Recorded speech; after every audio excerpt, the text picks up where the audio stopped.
और कई बड़ी बातों का जिक्र किया, लेकिन जो रिटर्न गिफ्ट मिला है इजराइल को वो बेहद महत्वपूर्ण है। देखिए, दिल्ली, मुंबई, तेल अवीव के लिए अब विमान सेवा की शुरुआत होने वाली है। ओसीआई पीआईओ कार्ड को लेकर जिस तरह की पेचीदगियों का सामना करना पड़ता था वो वहां पर रहने वाले लोगों को नहीं करना पड़ेगा, ये प्रधानमंत्री नरेंद्र मोदी ने साफ कर दिया है। और इसके अलावा इंडियन कल्चरल सेंटर भी बनाया जाएगा इजराइल में, इस बात का भी उन्होंने जिक्र किया है। और इस वक्त हमारे साथ स्टूडियो में खास मेहमान अशोक सज्जनहार, एक्स एम्बेसडर है, और साथ ही साथ अरविंद मोहन जी, वरिष्ठ पत्रकार हमारे साथ मौजूद है। अरविंद मोहन जी, 60 घंटे का संबोधन, आपको लगता है ये संबोधन चीन और पाकिस्तान की नींदें उड़ा देने के लिए काफी है, लेकिन बड़ी बातें आपको कौन सी लगी? पहली बात तो ये है, कोई प्रधानमंत्री जाए और इस तरह से बोले और इतने प्रेम से बोले, 1 घंटे बोले। कई दफे ये बाउंड्री खत्म हो रही थी कि वो इजराइल में बोल रहे हैं कि हिंदुस्तान में बोल रहे हैं। जिस तरह से उन्होंने हिंदुस्तान के अपने कामकाज की रिपोर्ट वहां पेश की, एक तरह से वो काफी बड़ा हिस्सा था। लेकिन मुझे लगता है कि रिश्ते को नॉर्मल बनाने में वो बयान शायद महत्वपूर्ण था, क्योंकि इजराइल में जिस क्राउड को बोल रहे थे वो क्राउड हिंदुस्तान से गए लोगों का ही मुख्य रूप से था। तो उस क्राउड में अपनी रिपोर्ट देना और फिर उनको यहाँ बुलाना, और बुलाने के जो आपने 2-3 बातें पहले ही बताई कि उनके दस्तावेजों में जो मुश्किल आ रही थी उसको खत्म करना, विमान सेवा शुरू करना, एक कल्चरल सेंटर बनाना। क्योंकि आगे से माफी के साथ आपको रोक रही हूं, क्योंकि पीपल टू पीपल कॉन्टैक्ट की बात नेतन्याहू ने भी कही थी, और वो कुछ इसी तरीके से हो सकता है। जब आप लोगों को ईज ऑफ ट्रैवलिंग दे, तभी तो वो यहाँ पर आएंगे, कल्चर का आदान प्रदान हो पाएगा। निश्चित रूप से, और वही उन्होंने किया, और उसके लिए तीनों जो जरूरी चीजें थी वो अनाउंस की। उसके पहले के दोस्ती का हवाला दिया, बाकी अपनी यात्रा के मार्ग को भी रेखांकित किया कि मैं पहली दफे आया हूँ, तो ये महत्वपूर्ण है और ये काफी लंबे समय के शेड्यूल था। अब शुरू हो रहा है तो जरा धमाकेदार शुरू होगा और आगे के रिश्ते और भी ज्यादा महत्वपूर्ण होंगे। जिन संधियों पे दस्तखत शुरू हुआ है और इसकी चर्चा पहले हुई है, वो संधियां भी इस पॉइंट पे आके चुप हो जाती थी, और मिलिट्री वाला पक्ष उसमें नहीं है, लेकिन बाकी सहयोग के, लेकिन जो सांस्कृतिक संबंधों का जिक्र है और हिंदुस्तान से इजराइल के रिश्ते का जिक्र है, वो आज पहली बार इतने महत्वपूर्ण ढंग से उन्होंने बिल्कुल समानताओं का भी जिक्र किया। अशोक जी हमारे साथ मौजूद है। अशोक जी, जब शुरुआत ही उन्होंने की तो उन्होंने कहा 70 सालों में पहला प्रधानमंत्री हूं जो कि यहां पर आया हूं, बहुत खुश है, और साथ ही साथ कई सवालिया निशान भी है। वही सवाल मैं भी आज यहां पर उठाना चाहूंगी, इतना लंबा इंतजार क्यों करना पड़ गया इजराइल को भी, भारत को भी, जब नेतन्याहू बोल रहे हैं कि ये तो स्वर्ग में बनी दोस्ती है और जमीन पर इन रिश्तों को और मजबूती मिल रही है। ये मजबूती हमें पहले भी तो मिल सकती थी। जी, मिल सकती थी। मेरे ख्याल से अगर थोड़ा हमारे पॉलिटिकल लीडरशिप में साहस दिखाते तो यकीनन ये मिल सकती थी। देखिए, अगर हम शुरुआत का इसमें देखें, जब 1947 में इसके ऊपर वोटिंग की गई थी तो भारत ने इजराइल के बनाने के विरुद्ध वोट किया था यूनाइटेड नेशंस में, और उसके बाद भी हमने इसको रिकॉग्नाइज नहीं किया था। 1953 में हमने वो 1950 में ये रिकॉग्नाइज हुआ, इसको हमने देश को रिकॉग्नाइज किया, परंतु फिर भी उसके साथ हमने डिप्लोमेटिक रिलेशंस, राजनयिक संबंध नहीं बनाए। और तब इन्होंने कहा था, पहले हमारे जो प्रधानमंत्री पंडित जवाहरलाल नेहरू, उन्होंने कहा था जो हमें उनके अरब के देशों के सेंटिमेंट्स का हमको ध्यान रखना है, ख्याल रखना है, इसीलिए हम इसको नहीं तो इससे पहले ही हम इसको रिकॉग्नाइज कर सकते थे।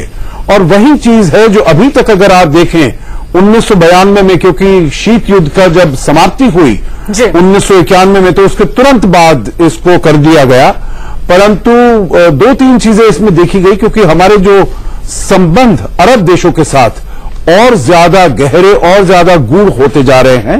और इस समय अगर आप देखें तो वहां से हम करीब 50 से 60% अपना तेल और 30 से 40% अपनी गैस वहां से निर्यात करते हैं। हमारे करीब 7 से 8 मिलियन लोग हैं, 70-80 लाख लोग हमारे वहां पर काम करते हैं अरब देशों में, ये मध्य एशिया के जो मिडिल ईस्ट के जो एरिया है, और उधर से हमारे करीब 35 से 40 बिलियन डॉलर हमारे पास रेमिटेंस आता है, जो हमारे करंट हमारे पास टैक्स बहुत हाई था, लेकिन अब क्या बदला है? देखिए, अब ऐसा है जो 1992 में तो हमने एक ये किया, जब शीत युद्ध का खत्म हुआ तो हमने ये भी कहा जो राजनयिक संबंध उनके साथ हम बना लेंगे। उसके बाद अभी पिछले 3 साल में जो हमने देखा है, जो हमने अपने रिश्ते, अपने जो संबंध हैं और जो अरब देश हैं और अरब देशों के साथ, ईरान के साथ भी हमने अपने संबंध बहुत और गहरे किए हैं। तो एक ट्रस्ट लेवल आया है, चाहे वो बड़े देशों को देखा जाए, सऊदी अरेबिया के साथ देखा जाए, यूएई के साथ, कतार के साथ और ईरान के साथ भी। सब जगह वहां पर प्रधानमंत्री गए हैं और बड़े अच्छे संबंध हुए हैं। वहां से यूएई के जो क्राउन प्रिंस थे वो इस साल के शुरू में हमारे यहां पर रिपब्लिक डे में गणतंत्र दिवस के चीफ गेस्ट बनकर भी आए थे उसमें। तो ये सब हमारे जो संबंध है उनके साथ अच्छे हुए हैं और इसीलिए ये सोचा गया। और वहां पर देखिए एक ग्लोबल जियोपॉलिटिक्स की भी बात है, वहां पर वो भी बहुत उस क्षेत्र में बहुत उतार चढ़ाव बदलाव हो रहा है। आपको मालूम है सऊदी अरेबिया और ईरान के बीच में शिया सुन्नी का कैसा हो गया है, गल्फ कोऑपरेशन। बहुत अहम बात आपने कही अरविंद जी, ये जो बदलता दौर है, इसमें ये जो बदलते रिश्ते हैं, ये भारत को कहां पर ले जा सकते हैं? क्योंकि हम देख रहे हैं कि पहले, अब से पहले जब भी होता था, जब भी इससे पहले हमने देखा, अगर राजनाथ सिंह को हम छोड़ दें तो उससे पहले जब राष्ट्रपति पहुंचे तो राष्ट्रपति इजराइल के एयरपोर्ट पे ही उतरे थे, लेकिन उसके बाद वो पहले फिलिस्तीन गए थे। सुषमा स्वराज ने भी यही किया था, लेकिन प्रधानमंत्री नरेंद्र मोदी फिलिस्तीन नहीं गए। हालांकि फिलिस्तीन के जो प्राइम मिनिस्टर है उनकी अगवानी जरूर पहले ही हो चुकी है। क्या हम पावर बैलेंसिंग की भी कोशिश कर रहे हैं? क्या हम संबंधों का संतुलन बनाकर भी आगे चलना चाहते हैं, या फिर हम इजराइल के पीछे उतनी ही मजबूती के साथ खड़े हुए जितने इजराइल हमेशा से भारत के साथ खड़ा नजर आया, चाहे वो 1971 का युद्ध हो भारत पाकिस्तान या फिर करगिल युद्ध हो? एक जनरल शिफ्ट तो पूरे विदेश नीति में आया ही है और पूरी दुनिया की पॉलिटिक्स में आया है। अमेरिका सेंट्रिक वर्ल्ड बना है 2 पोल की जगह, और हमारे अमेरिका से रिश्ते काफी अच्छे हुए हैं। तो इजराइल से रिश्ते सुधरने में कहीं न कहीं उसका भी एक रोल अपनी जगह है कि अगर अमेरिका से आपके रिश्ते बेहतर होंगे तो इजराइल फिर उससे दूर नहीं रहेगा, क्योंकि इस पूरे अरब दुनिया में इजराइल अगर टिका हुआ है इतनी मजबूती से और सबकी छाती में मूंग दलते बैठा हुआ है, तो अमेरिकी सपोर्ट अपनी जगह। बहुत अहम बात आपने कही है, क्योंकि 56 इंच के सीने की बात हमेशा करते हैं प्रधानमंत्री नरेंद्र मोदी, और वो चीज यहां पर सीखने वाली नहीं है अरविंद जी।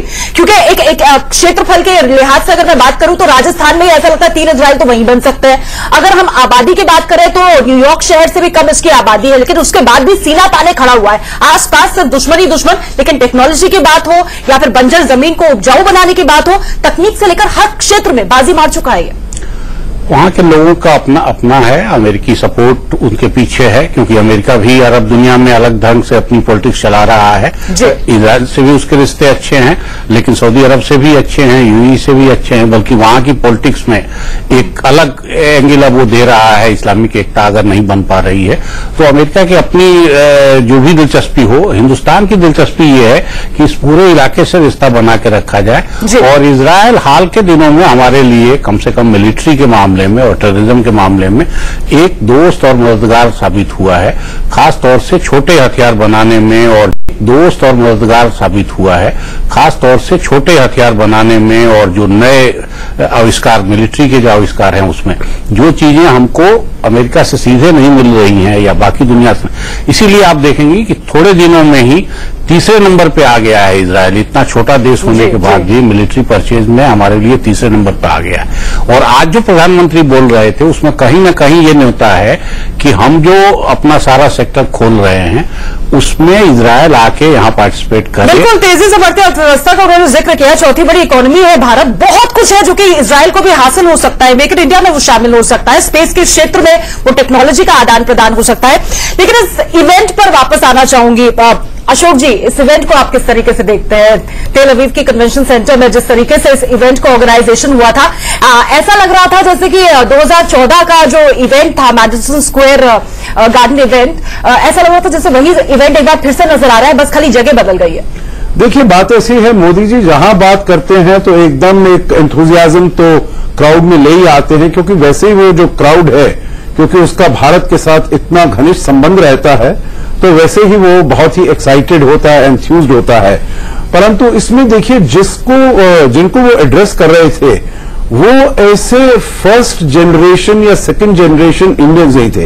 ये जूस थे जो कि हिंदुस्तान में रह रहे थे और करीब 60-70 साल पहले यहां से जब इजराइल का फॉर्मेशन हुआ तो तब यहां से चले गए थे। बिल्कुल। और ये देखा जाए, सभी ये कहते हैं जो पुराने जब जूस यहां पर गए थे, जो यहूदी जब यहां पर रहते थे, तब तो उनका हिंदुस्तान के साथ बहुत ही अच्छा घनिष्ठ संबंध था और वो अपने सारे कस्टम, ट्रेडिशन, प्रैक्टिस यहां से लेकर गए थे। पर जो उसके बाद की जो पीढ़ियां आई हैं, उनका इतना ज्यादा करीबी संबंध नहीं रहा है, क्योंकि उन्होंने इतना ज्यादा भारत को देखा नहीं है अपने करीबी से, जो कनेक्ट नहीं रह पाया। तो ये जो उनके लिए चैलेंज था आज, वो था उनके लिए कनेक्ट वो पैदा करना, क्योंकि ये वाला भी यूथ है और सभी ने प्रधानमंत्री नेतन्याहू ने भी ये कहा था जो हमारा जो चैलेंज है, क्योंकि यही हमारे रिश्तों को आगे लेकर जाएंगे, यही हमारी अर्थव्यवस्था को, हमारी सुरक्षा, हमारे देशों की सुरक्षा को आगे लेकर जाएंगे।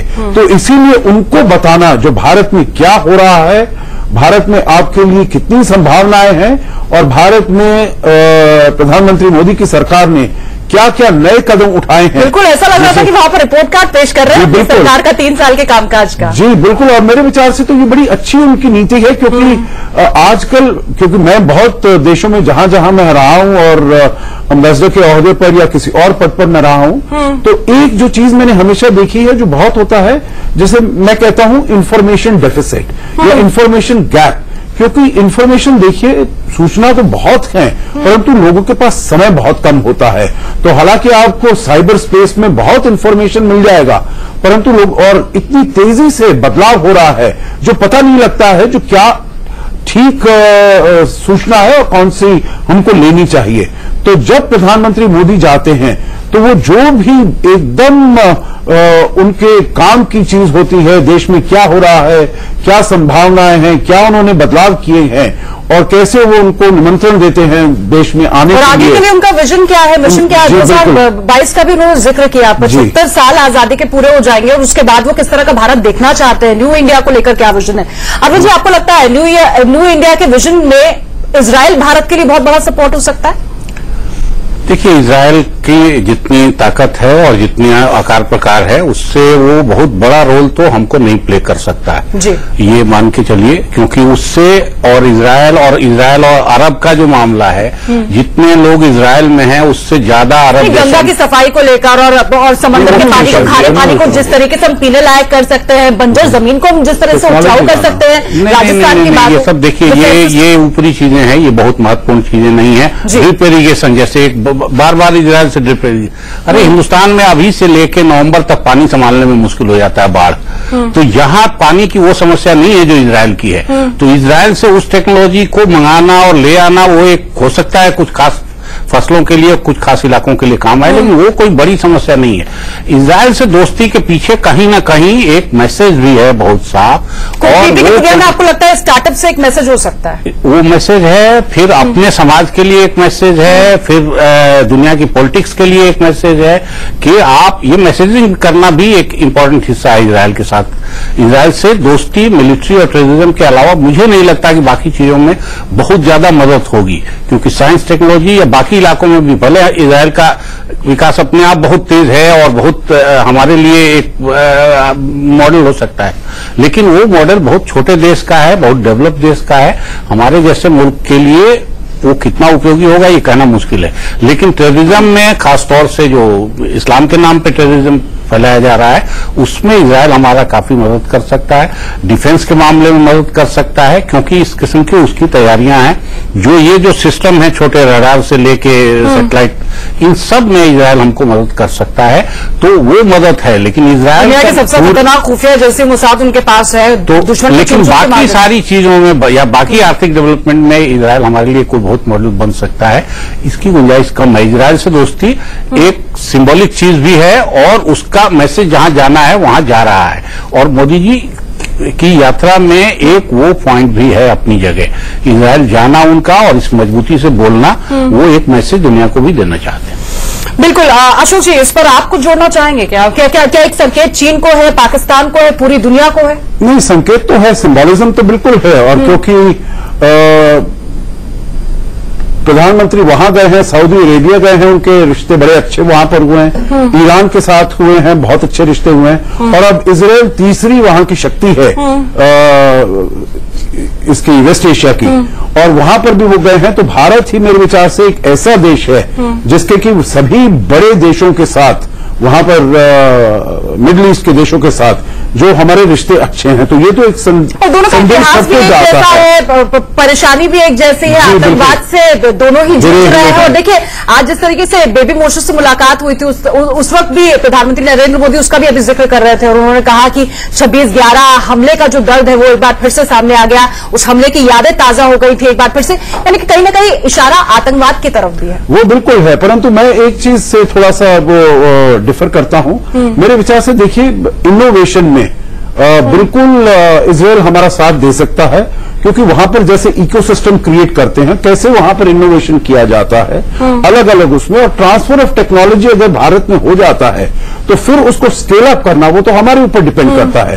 तो जितनी छोटी जगह है वहां पर वो अपने उसके लिए करेंगे, पर हमारे यहां पर देखिए वहां पर कैसे पानी में, क्योंकि अब कुछ महीने में अगर हमारे यहां पानी अधिक हो तो उसको कैसे हम संजो कर रख सकते हैं जिससे कि बाद के लिए उसको इस्तेमाल किया जा सके, क्योंकि ये हमको समझना होगा जो भारत में पानी की अधिकता नहीं है, पानी का बहुत स्ट्रेस्ड स्केर्सिटी है भारत में पानी की, और कैसे पानी को उसने इस्तेमाल किया है अगर वाटर कंजर्वेशन में, वाटर प्रिजर्वेशन में, वाटर मैनेजमेंट में, वाटर रिसाइकलिंग में, वाटर डिसैलिनेशन में। कर रहे थे अरविंद जी, इसी बात को तो जिक्र कर रहे थे इजराइल के प्रधानमंत्री नेतन्याहू, उन्होंने कहा कि इंडिया के पास टैलेंट है, हमारे पास टेक्नोलॉजी है, दोनों मिल जाएंगे तो फिर तो दुनिया में फिर यही दोस्ती है जिसका दम देखेगी दुनिया। सिर्फ टेक्नोलॉजी का मामला नहीं है, ये छोटी बातें नहीं है, काफी बड़ी चीजें हैं। और इजराइल का समाज जो है वो एक धर्म, एक मान्यता वाले लोगों का है, एक छोटा समाज है, 7 लाख लोगों का समाज है, जो दिल्ली की आधी आबादी भी नहीं होगी। तो इसलिए उस इजराइल को संभालना चलाना एक अलग मसला है। हिंदुस्तान काफी डाइवर्स देश है और काफी सारी विविधताएं यहाँ, बोली से लेके धर्म, जाति, इन सब को संभालना, और तो इजराइल हमारे लिए मॉडल नहीं बन सकता, क्योंकि वो एक धर्म वाला है, बहुत साफ, दूसरे धर्म से उसकी दुश्मनी है। हमारे यहाँ किसी धर्म से दुश्मनी नहीं है, हम यहूदी से भी दोस्ती आज प्रधानमंत्री भी गिना रहे हैं, जबकि इस देश में गिनती के तो इसलिए हमारे देश की संस्कृति, हमारे देश की कार्यप्रणाली एकदम डिफरेंट। इजराइल से हमें मदद जरूर मिलेगी या मिल रही है, या हमको डिफेंस में हमने उसको अपना तीसरा बड़ा पार्टनर बना लिया है इतने कम समय में, और एक तरह से पर्दे में रहते हुए। अब तक इजराइल बहुत खुल के नहीं सामने आया था, तो उन सब का महत्व है, लेकिन उस महत्व के साथ ज्यादा सिंबलिज्म वाला मामला है, क्योंकि इजराइल से दोस्ती करके हम कई तरफ संकेत दे रहे हैं, अपने अड़ोस पड़ोस से लेके और अपने अंदर तक, कि हम वहां दोस्ती कर रहे हैं तो इसका क्या क्या मतलब होगा और किनको मतलब होगा, और वो सब लोग मैसेज ले रहे हैं। जैसे अमेरिका गए और नए राष्ट्रपति से उनका इक्वेशन बेहतर बना, पाकिस्तान की छटपटाहट बहुत साफ दिखाई देने लगी थी। बिल्कुल, और अभी भी दिखाई दे रही है। अभी तो इसीलिए अगर वो इजराइल गए हैं तो, और इतना खुल के सब बातें बोल रहे हैं, दिखा रहे हैं, इतनी दोस्ती दिखा रहे हैं, तो उसका भी मैसेजिंग काफी बढ़िया। यानी कि आप मानते हैं कि वक्त की मांग भी है ये दोस्ती, जहां पर इस तरह के पड़ोसी हो जिनकी नापाक साजिशें लगातार जारी है, चाहे चीन की बात हो, बॉर्डर पर जिस तरह से स्कर्मिशेस सामने आ रही है, फिर हिंद महासागर में जिस तरीके से गतिविधि और बढ़ा दी है चीन ने, 1 बॉर्डर 1 बेल्ट, इस तरह की जो बात सामने आ रही है, उसको लेकर भी आपको लगता है कि दिक्कतें लगातार बढ़ा सकते हैं पड़ोसी, तो इस तरह की साझेदारी बहुत जरूरी है। चीन से रिश्तों पर बहुत डिटेल यहाँ बात करने की जगह नहीं है, लेकिन चीन भी हमारा पड़ोसी है, और 62 के बाद लगभग मैं कहूंगा शांत रहा है। वो बॉर्डर हमारे लिए काफी शांत रहा है। उस बॉर्डर की गतिविधियां अब नए दौर में जाके तनाव पैदा कर रही हैं, उसके पहले लंबे समय अगर पाकिस्तान जितने छोटे बॉर्डर पर हमने जितना खर्चा किया है, अगर चीन के बॉर्डर पर खर्चा करना होता तो मुल्क दरिद्र हो गया रहता। तो लेकिन 1 बेल्ट 1 रोड जिस तरीके से आगे बढ़ रहा है और अपनी दोस्त दिखा रहा है, दादागिरी, अब जो शिफ्ट हो रहा है अमेरिका की तरफ हमारा, या पुराने पोजीशंस दुनिया में बदल रहे हैं, तो उनके रिएक्शन होंगे, उनका अपनी पॉलिटिक्स अपने ढंग से चलेगी।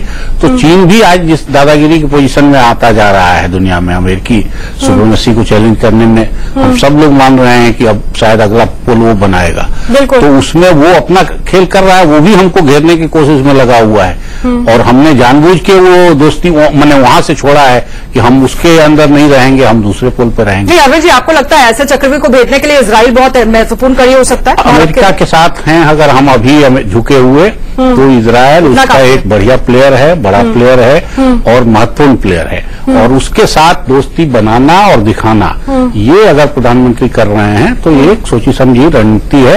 वो सिर्फ साइंस का और टेक्नोलॉजी का लेन देन भर का मामला नहीं है, और या मिलिट्री और टेररिज्म के सवाल पर रहना नहीं है। डिप्लोमेटिक एक सिग्नलिंग भी बहुत महत्वपूर्ण चीज। और इस सिग्नलिंग में कितना बड़ा हाथ आप देखते हैं प्रधानमंत्री नरेंद्र मोदी का?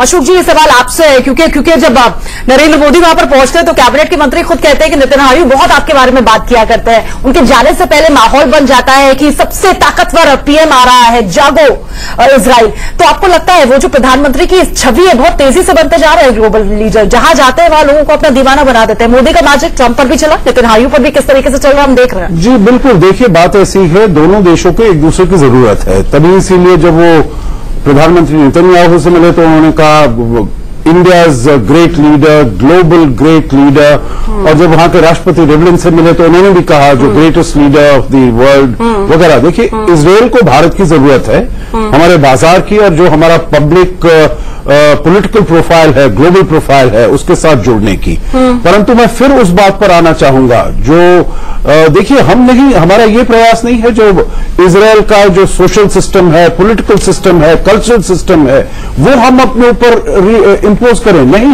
उसको कोई नहीं कह रहा है।